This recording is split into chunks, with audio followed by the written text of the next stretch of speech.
నెల 17వ తేదీ సోమవారం నుంచి ప్రారంభం కానున్న 10వ తరగతి వార్షిక పరీక్షలకు సంబంధించి అన్ని ఏర్పాట్లు చేసినట్లు నెల్లూరు జిల్లా విద్యాశాఖ అధికారి బాలాజీరావు పేర్కొన్నారు. 10వ తరగతి పరీక్షలను జిల్లాలో పగడ్బందీగా నిర్వహించేందుకు అన్ని ఏర్పాట్లు చేస్తున్నామని చెప్పారు. ఎక్కడా కూడా ఎలాంటి ఇబ్బందులు లేకుండా పరీక్షా కేంద్రాలలో అన్ని వసతులు ఉండేలా చర్యలు తీసుకుంటున్నామన్నారు. 10వ తరగతి వార్షిక పరీక్షలు రాసే విద్యార్థులకు హాల్ టికెట్ల విషయమై ఎలాంటి గందరగోళానికి గురయ్యే అవకాశం లేదన్నారు. ఇంటర్నెట్ నుంచి డౌన్లోడ్ చేసుకున్న హాల్ టికెట్ల ద్వారా పరీక్షలకు అనుమతిస్తామని తెలిపారు.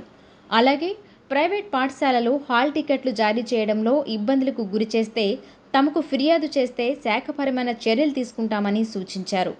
10వ తరగతి విద్యార్థులు ఒత్తిడికి లోను కాకుండా ప్రశాంత వాతావరణంలో పరీక్షలు రాసి ఉన్నత ఫలితాలు సాధించాలని ఆకాంక్షించారు.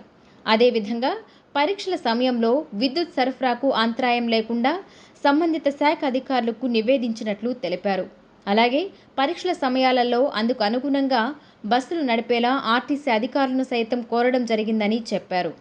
ఈ సందర్భంగా ఫోర్త్ ఎస్టేట్ న్యూస్ ఛానల్తో ఆయన ప్రత్యేకంగా మాట్లాడారు. ఎస్ఎస్సి పబ్లిక్ ఎగ్జామినేషన్స్ మార్చ్ 2025లో భాగంగా జిల్లాలో రెగ్యులర్ స్టూడెంట్స్ సుమారుగా 33,000 మంది చిన్నారులు పరీక్ష రాస్తున్నారు. ఈ చిన్నారులు పరీక్ష రాసేందుకు 174 పరీక్షా కేంద్రాలని ఎంపిక చేయడం జరిగింది. ఈ 174 పరీక్షా కేంద్రాలలోకి ఎగ్జామ్ పకడ్బందీగా నిర్వహించేందుకు అవసరమైనటువంటి చీఫ్ సూపరింటెండెంట్లు, డిపార్ట్మెంటల్ ఆఫీసర్స్, రూట్ ఆఫీసర్లు, స్క్వాడ్ ఆఫీసర్స్ని అందరినీ ఐడెంటిఫై చేయడం జరిగింది. వారికి డివిజన్ స్థాయిలో శిక్షణా కార్యక్రమాలు కూడా 20, 21, 22 తేదీలలో పూర్తి చేయడం జరిగింది. ఆత్మకూరు, నెల్లూరు, కావలి, కందుకూరు డివిజన్ హెడ్ క్వార్టర్స్లో ఆయా డివిజన్కు చెందినటువంటి ప్రధాన ఉపాధ్యాయులు, ఉపాధ్యాయులకి 10వ తరగతి పరీక్షల నిర్వహణ మీద అవగాహన కల్పించడం అనేది, ప్రీ ఎగ్జామినేషన్ డ్యూటీస్ ఏంటి, డ్యూరింగ్ ద ఎగ్జామినేషన్ డ్యూటీ ఏంటి, ఆఫ్టర్ ఎగ్జామినేషన్ డ్యూటీ ఏంటి అనేటువంటి దాని మీద అవేర్నెస్ కలగజేయడం అనేది జరిగింది. ఈ పరీక్షలకు సంబంధించి జిల్లా కలెక్టర్ గారి ఆదేశాల మేరకు డిఆర్ఓ గారి ఆధ్వర్యంలో లైన్ డిపార్ట్మెంట్స్ అందరితో కూడా సమావేశాన్ని ఏర్పాటు చేసి అన్ని డిపార్ట్మెంట్స్ యొక్క సహాయ సహకారాలు కూడా కోరడం జరిగింది. ముఖ్యంగా పరీక్షకి అనువైన సమయంలో బస్సులు నడపమని, హాల్ టికెట్ చూపించినటువంటి చిన్నారులకు ఉచితంగా బస్సులో ప్రయాణం చేసేందుకు సౌకర్యం కల్పించవలసిన ఆర్టీసీ అధికారులను కోరడం జరిగింది. వారు దానికి సమ్మతించడం జరిగింది. అలానే పరీక్ష జరిగేటువంటి సమయంలో పవర్ కట్ లేకుండా ఉన్నామని చెప్పి ఉండేటట్లు చూడవలసిందిగా ఎలక్ట్రిసిటీ డిపార్ట్మెంట్ వాళ్ళని, అలానే మెడికల్ డిపార్ట్మెంట్ వాళ్ళని ఎగ్జామినేషన్ సెంటర్స్లో అవసరమైనటువంటి మెడిసిన్స్, అలానే ఏఎన్ఎం అందుబాటులో ఉండే విధంగా చూడమని చెప్పి రిక్వెస్ట్ చేయడం జరిగింది. వారు దానికి సంబంధించడం జరిగింది.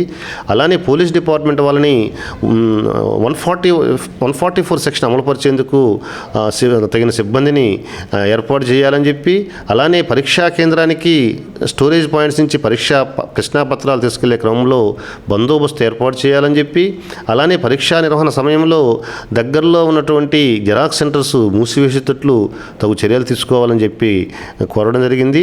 దానికి సంబంధించి ఎస్పీ గారు ఇంటర్న్ వాళ్ళ ఎస్హెచ్ఓస్కి ఇన్స్ట్రక్షన్స్ ఇస్తామని చెప్పి తెలియపరిచారు. కాబట్టి అలానే పోస్టల్ డిపార్ట్మెంట్ వాళ్ళను కూడా time to time question papers, answer scripts, bundles పూర్తయిన తర్వాత ఇన్ టైంలో వాటిని తీసుకోవడమే కాకుండా వాటిని ఇన్ టైంలో కన్సర్న్ సెంటర్స్కి పంపేటట్లు కూడా చూడమని చెప్పాము.